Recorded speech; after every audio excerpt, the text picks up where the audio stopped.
Hello everyone, my name is Riley, and I am the creator of this documentary. I wanted to come here and give you a warning. This is a tough subject, as well as there's speak of a suicide, but I hope you still watch it because there is a powerful meaning behind all of these stories. Does it look a little dark? Or can you see my face fine? I think your face better. So I lost my grandmother. It was definitely kind of like a grandmother relationship. As I've gotten older, we've gotten closer, I would say. So my grandpa's name was Russ. He was okay. We were not really close. And I've lost 3 of my grandparents, as well as a couple of close family friends. And then my grandmother's name was Sandy, and she passed away in 2018. It was a very weird, not super close grandmother relationship. It was more like I'd only see her really for the holidays. My aunt, I actually lost a couple months after that. I grew up knowing her until I was 11 years old, is when we stopped talking to that side of the family pretty much. Didn't have that much of a relationship near the end. I recently lost my dad. We had a pretty close relationship. He was a cook and a sommelier, so he was a little bit more autistic. For some reason, one of the biggest losses that stands out is someone named Dante, who was one of my coworkers. It was very difficult because we didn't get to say goodbye in any sort of way. It was an all of a sudden point, and he was just gone, and that was hard. I definitely was mostly in shock most of the time, so I didn't know exactly how I was feeling, because you just feel numb. I found out he was in a coma, and I didn't really expect him to die. I was just like, oh my gosh, this is serious, this is bad. He tried to kill himself, but when he comes out of the coma, we're gonna get him help, we're gonna figure this out. I wasn't really expecting him to pass. And I just remember thinking that this isn't supposed to happen to somebody like me. Like, this is not real, it's fake, this isn't happening. I kept begging her to tell me she was lying. I told her I wouldn't be mad, just please tell me you're lying. But I ran into the bathroom and I just remember screaming, like, no,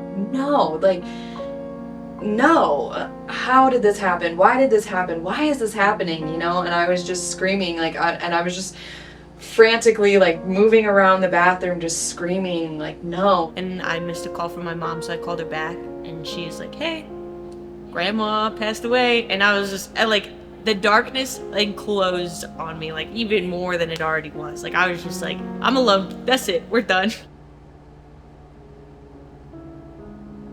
With my aunt, there wasn't really much I needed to do to cope for that, I would say. I don't think I coped at all. I didn't feel enough to feel the need to cope. The way I coped was definitely having my friends around me, and then I just kind of kept working business as usual. I guess my coping was to work, to continue, to avoid. It led up to just a complete breakdown because I wasn't actually dealing with it. I wasn't actually coping with it. My mom and I, especially, I think, drank quite a bit after that had happened to cope. And I don't think it got really bad, and I was lucky enough to have a great support group. Called out the next day from work, and I just took those 2 days to really just talk to my parents, that support system, and finally feel what I'd been feeling.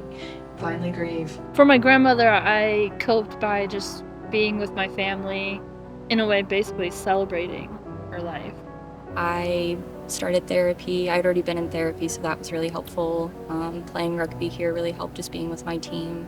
I think I was surrounded by a lot of people who cared about me and had more skills than a lot of other people might have access to. So I really did appreciate them actually kind of pushing people away for me, just because everyone asking, hey, what's wrong? Hey, what's going on? Why are you crying? And just having to keep repeating myself of oh yeah, this happened was getting really tiresome. There was varying reactions amongst my family, and the way that I interpreted his death and the way that others interpreted his death. I've also let those other family members feel the way they feel and respected that. So getting that same respect now. How people would ask me questions of what was she like. I think that's what really helps me, is being able to talk about it. I wish people would ask me more about it. I think everyone around me has moved on, and I still feel like I'm stuck in the same spot, and I feel awkward being upset about it at this point. I feel weird bringing him up. Like, I don't want people to think I want attention for it, but it still feels really, really fresh for me. A lot of people's views on counseling and therapy and that kind of thing, it's so taboo, and it's so just not understood and looked at in a weird way that people think that it's wrong or weird or something if they need to utilize that. Something I wish would change is the judgment of how people grieve. I felt judged by myself. I judged myself how I felt. I hated when people would try to explain it away. I really wish people could just be raw with it, or just flat out say, you know, this sucks and it's not okay. I think we can't be so afraid of it and fearful of it. It happens. It's what it is. I think media tends to look at death in a very negative connotation. It's not, as negative as it needs to be in today's society. I really wish that more people would kind of celebrate the life, play their favorite songs or wear their favorite colors, and like have something that more represents that person rather than just a service to have a service. You know, when you lose somebody like that, it's gonna feel like this really, really big hole in your heart. And the hole's never gonna go away. But as your life goes on, your heart gets more full, and the hole's gonna feel smaller as it gets more full. It's that it starts off like just getting through the minute, so moving to that next minute, and then knowing that those minutes will eventually turn into hours. And once you're now making it to the next hour and the hour after that, it just becomes getting to the next day.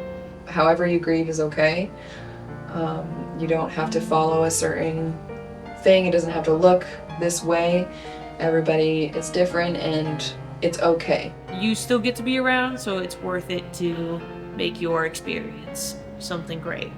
Go with the flow, feel the emotions, be sad when you need to be sad, but take it a minute at a time. So amazing, and it was so cool to see how many people in our community he touched that he had no idea that he did. So I just would want him to know that I'm gonna do my best to be like him in that way. Russ, you made me. I appreciate you. I appreciate your existence. I appreciate the impact that you made on others in this world. And I hope that, you live the happiest life you could have. You have no regrets, and wherever you go next, I wish you nothing but the best. To those who have passed, I will continue to look for butterflies and for change on the ground as long as I can live, because I know ultimately that's as if you guys are all thinking of me. So, thank you. I hope you guys are in a great place, and I know you are watching over me, and I love you both very much. Peace.